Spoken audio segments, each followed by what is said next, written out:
he was Harrison Ford. And I was older than Chris, and when you're in your 20s, being a few years older is a huge leap, and I thought of him as a kid brother who really needed to learn a lot.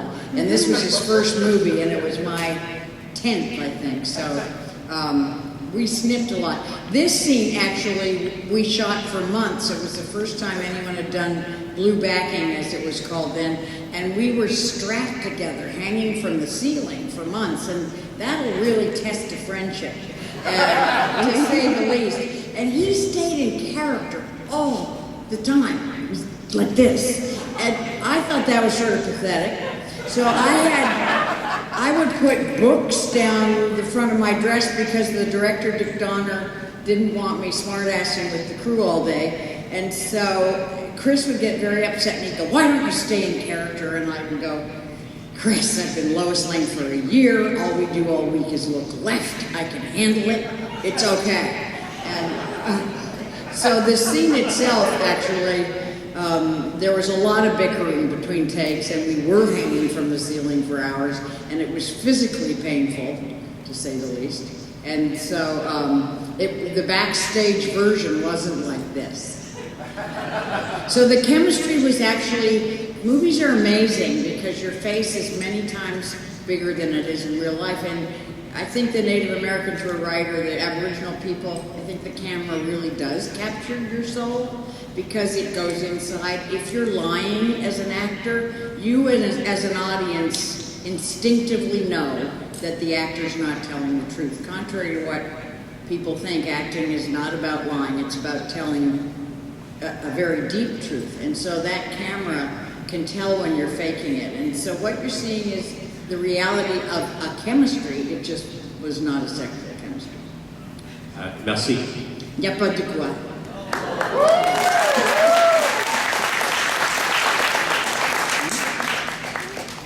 Oh, this way? Oh, okay, sorry. Oh, mon Dieu! Don't let the nature of my costume. Who are you? It's supposed to be Magneto, master of magnetism. Uh-huh. Enemy of the humans. Anyway, I just wanted to know, because basically you know, when everyone thinks of Lois Lane, they think of you. But there's been Loises after you. Who do you think, you know, who do you think carried the torch the best out of everybody? Oh, that's a bad question to ask me. That's really not fair. That's a really unfair question. I will tell you this. I was so excited about Amy Adams doing Lois Lane because she's such an incredible actress. And I feel that as actors, we only have the script to go from. And I don't think they gave her enough to do. And that the potential of that, there we go, now I can see it. The potential of her as Lois was so much greater than the script and the lines they gave her allowed. And my stuff was written by a brilliant writer who we lost 2 years ago, I can't talk about, I'll cry, Tom Mankiewicz, and I was given lines that had wit and humor and double meanings, and I got to play the two sides of Lois with Superman and Lois with Clark, and I don't think other actresses got given that. So I think in terms of the writing and the stuff I was given to act, I lucked out. I couldn't choose. I mean, you have to go back to Noelle Neal, who I didn't see. She was in the TV series, so I have no idea. But I think in terms of script, I lucked out. There's a saying, you can make a bad movie from a good script, but you can't make a good movie from a bad script, and that's really true. All right, well, thank you very much. You're welcome.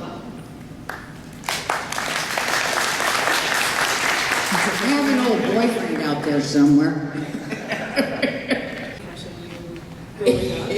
I was a bit jealous of you, I think, because I adore Christopher Reeves, and I wanted to be you in those movies. I have the box set that came out on DVD. Oh, good. But I was wondering, so you thought of Christopher Reeves as a brother, but were there any other Supermans that you were attracted to? Maybe? You know, in my personal life, I was attracted to smart guys I didn't really care what they looked like so much. Oh, but Dean Cain. As who? Dean Cain? Who's that? From the TV series, Lois and the Oh, Dark. you know, I never saw it. I'm not a big TV watcher.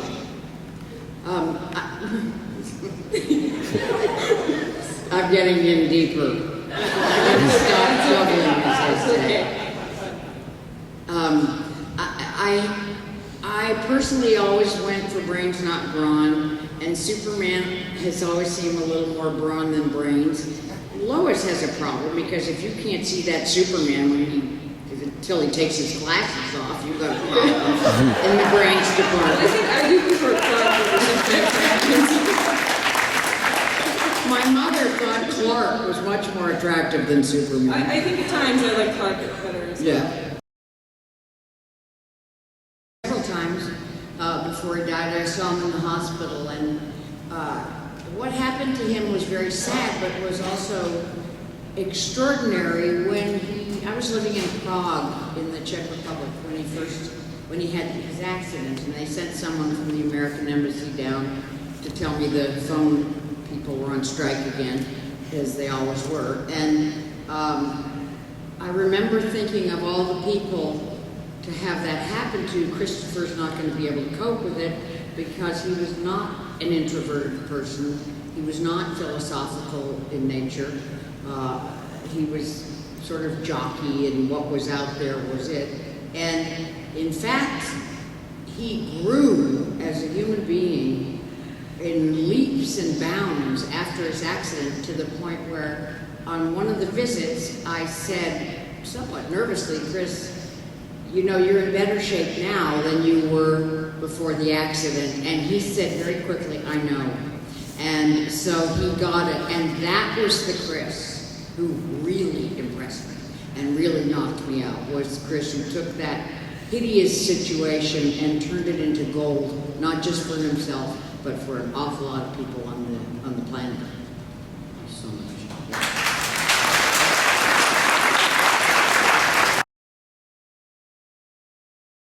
And the the Superman 2 that was shown in theaters, and it is this. Richard Donner and the rest of us spent a year and a half shooting Superman 1 and Superman 2. And this is the last question. When the movie came out, it was a huge hit. The producers were very annoyed with the director because we went, get this, a year over schedule. But he had made them so much money that they didn't want to pay Richard Donner the percentage he was owed had Superman 2 come out. It was clearly going to be another big hit because the franchise was carrying it. And so we had 2 scenes left to shoot. One was the one where I find out he's Superman, and I can't remember the other one. And so they fired him. They said, you're fired, we're getting in Richard Lester, who they owed $4 million to. He directed Musketeers, 3 and 4 Musketeers, and they owed him several $1 million that they'd reneged on. And they went to him and said, well, he sued them in 7 countries, and every time he won his lawsuit, the company would be found to worth a peso or $1 or a pound. So they offered him an enormous amount of money and said, we'll pay you back if you finish Superman 2. And so he came back, and the Directors Guild, the union, got a whiff of this and said, no, you can't do that. We can only give Richard Lester the credit for Superman 2 if he has in fact directed half of the movie and half of it has to be original material.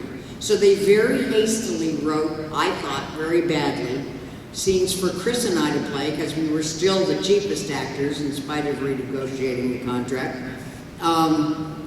and chose to reshoot those ones. And I thought, we did it with 3 cameras, they did it as fast and sloppy. Richard Lester's a wonderful director. I have great respect for him, but he was not the man to be directing Superman because he thought it was embarrassing, and he's a very ironic, sarcastic kind of guy. So he didn't do it with the same kind of love and devotion Richard Donner had. And so we shot a lot of that very cheaply. I, of course, putting my foot in my mouth, was outraged, and not knowing the art of diplomacy very well, announced to the press that I thought the producers were beneath contempt as human beings, which got me cut down to 12 lines in Superman 3, one of which was "Oh Clark." And so this would come up at different Comic Cons I've done, and I'd always say, well, write Warner Brothers. They really are responsive to pressure from fans. And so a ton of you wrote in saying we'd like to see the real Superman 2, and this has never happened before. 30 years after making it, they let Richard Donner back in the editing room. They found all the old footage, and they recut the movie the way it was meant to be. And if any of you have not seen Superman 2, the Richard Donner cut, do yourselves a favor and go get it. It's so superior to the Superman 2 that's out there, which is also a good movie, but nothing to the one that Donner finally got to recut and make his movie that he made with so much love and devotion. And that's the story. Thank you.